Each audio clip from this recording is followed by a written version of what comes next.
Simple cabbage മെഴുക്കുപുരട്ടി. പല രീതിയിലും മെഴുക്കുപുരട്ടി ഉണ്ടാക്കിയിട്ടുണ്ട്, പക്ഷേ ഇതുപോലെ വയ്ക്കുമ്പോൾ ഒരു പ്രത്യേക ടേസ്റ്റ് തന്നെയാണ്. വീഡിയോയിലേക്ക് കിടക്കാം. ഒരു പാനിൽ 2 ടേബിൾ സ്പൂൺ എണ്ണ ചൂടാക്കുക. പിന്നെ അതിലേക്ക് 1 ടീസ്പൂൺ കടുക് ഇട്ട് പൊട്ടിക്കാം. അതിനുശേഷം കുറച്ച് കറിവേപ്പില ചേർത്ത് 1 മിനിറ്റ് നേരം വഴറ്റുക. ഇനി അതിലേക്ക് 1.5 സവോള അരിഞ്ഞത് ചേർക്കാം.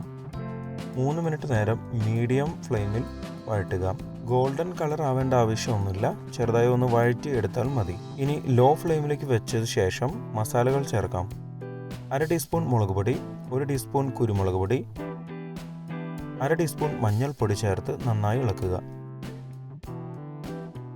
1 മിനിറ്റ് നേരം ചൂടാക്കുക. പിന്നെ ഇതിലേക്ക് 250 ഗ്രാം ഇതുപോലെ ചോപ്പ് ചെയ്തെടുത്ത കാബേജ് ചേർക്കുക. ഒപ്പം 1 ടീസ്പൂൺ ഉപ്പ് ചേർത്ത് നന്നായി ഇളക്കുക.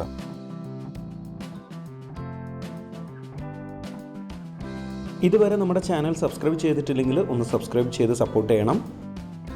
പുതിയ വീഡിയോയുടെ നോട്ടിഫിക്കേഷൻ അപ്പോൾ തന്നെ ലഭിക്കുന്നതിന് ബെൽ ബട്ടൺ കൂടി ഇനേബിൾ ചെയ്യുമല്ലോ. ഇനി മൂടി അടച്ചു വെച്ച് കുറഞ്ഞ ഫ്ലെയിമിൽ 12 മിനിറ്റ് നേരം ചൂടാക്കണം.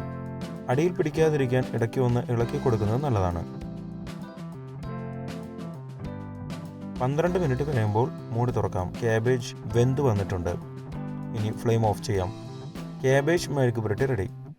ചോറിൻ്റെ കൂടെ കഴിക്കാൻ ഒരു പ്രത്യേക ടേസ്റ്റാണ് കേട്ടോ ഇതുപോലെ ക്യാബേജ് മെഴുക്കുപുരട്ടി ഉണ്ടാക്കിയാൽ.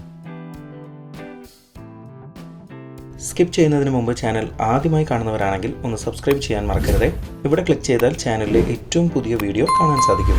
നോൺ വെജിറ്റേറിയൻ റെസിപ്പീസിന് വേണ്ടി ഇവിടെ മുകളിലും വെജ് റെസിപ്പീസിനായി താഴെയും ക്ലിക്ക് ചെയ്യുക.